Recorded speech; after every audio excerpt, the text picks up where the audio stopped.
And we are live. Hello, my naysayers. I love you. I'm so happy to have you. Welcome either to or back to the Nature B Show. If this is not your first time, again, welcome back. If it is, welcome. So, because you are viewing and loving the Nature B Show, you are now a what? Naysayer. Welcome. So, today we are going to be discussing Love and Marriage Huntsville season 3, episode 9. Okay. So if this is your first time, you like, oh, she got a little avatar, but yeah, see, I got some Felicia braids and I'm getting like some box braids in the next couple days for my birthday. Virgo stand up. And so in the meantime, I'm gonna just be kind of like, minding my business in the meantime. So I'll holler at y'all visually after I get this wig fixed. Actually, my hair and braids. Cause see, nowadays when you say wig, people actually do mean wigs, but that's a whole nother thing. So anywho, like I said, Love and Marriage Huntsville, season 3, episode 9. So this episode, we pick up where we left off in the pool, and Kimmy and Tisha are still going at it, but they make up. And I was like,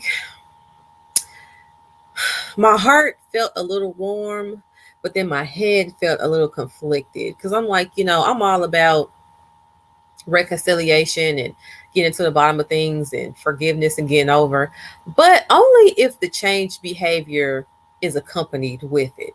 And I just really hope that after all of that we don't have to go down this road anymore, because then I'm going to have to revoke that warm feeling I had. Okay.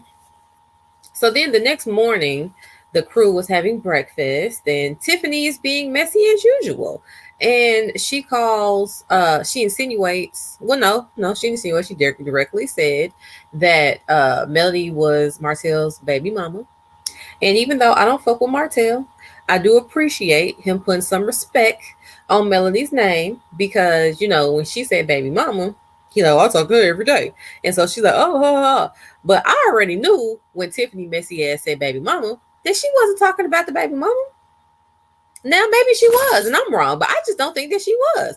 I think that she was talking about Mel, because what? Why would she bring up coleslaw? I mean, for what? Like, the Melody is the whole running joke. Melody and Martell, what Melody and Martell gonna do?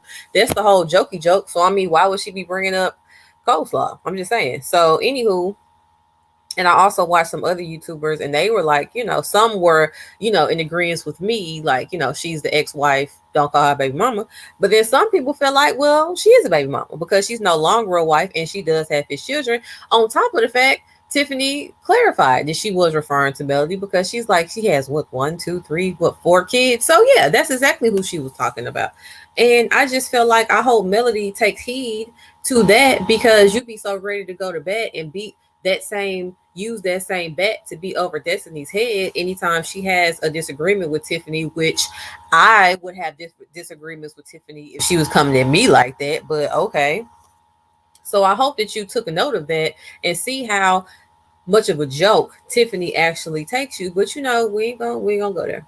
So anyway, Melody and Kimmy have a moment, and this Melody. No, that's supposed to be Martell. Cause I'm like, no, they didn't do that.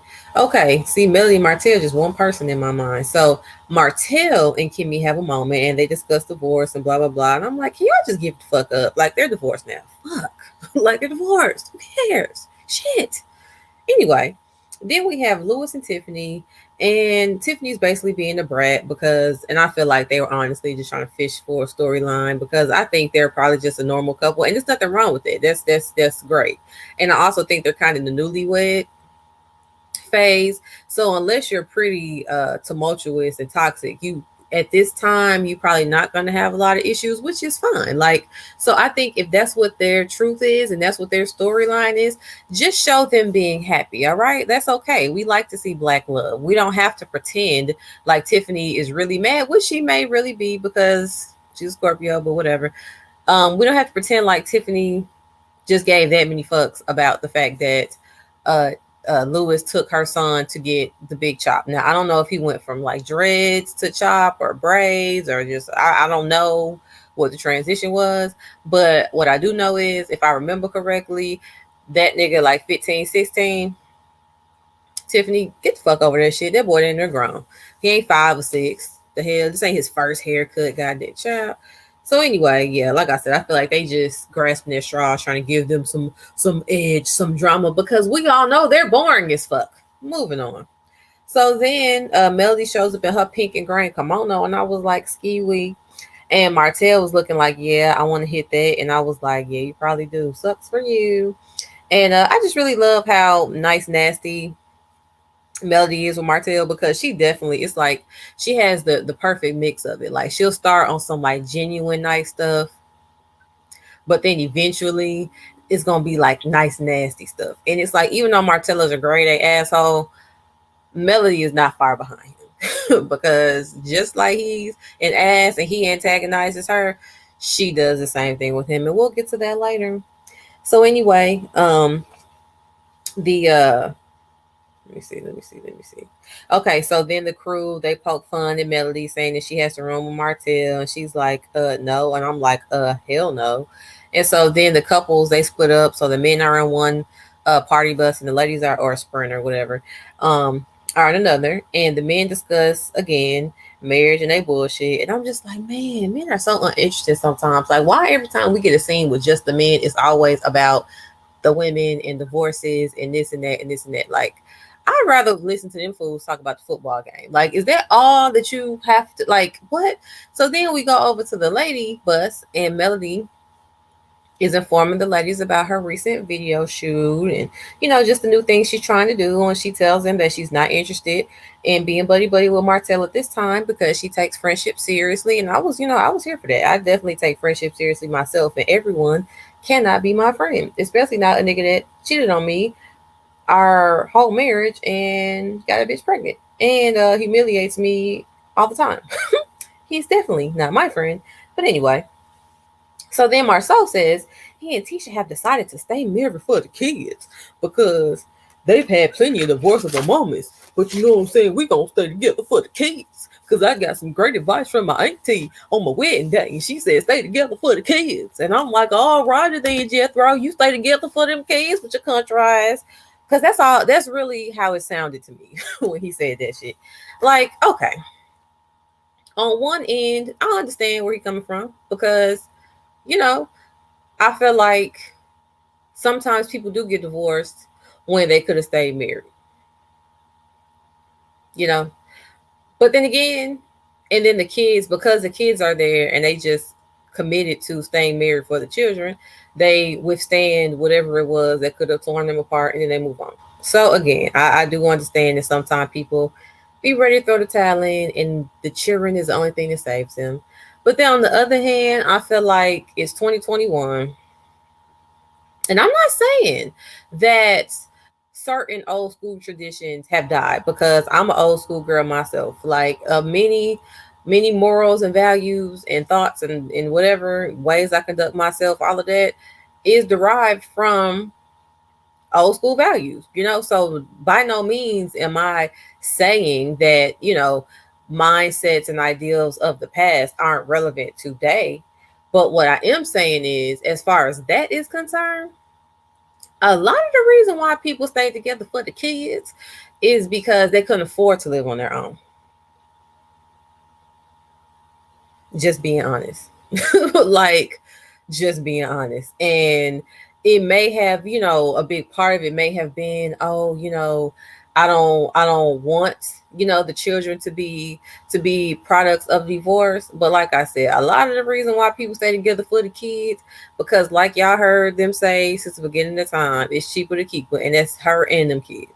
Because you get divorced, you paying for a divorce, you paying for child support, damn near alimony, like it's just a lot that's to that. So yeah, some people do be like, you know what, I don't want my kids to be separated, so I'm gonna stick it out.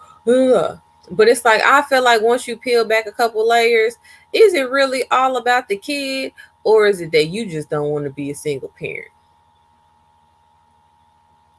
But that ain't none of my business. So anyway, again, Marceau, I don't often agree with you, and I'm probably gonna have to pass on this one too, because I feel like,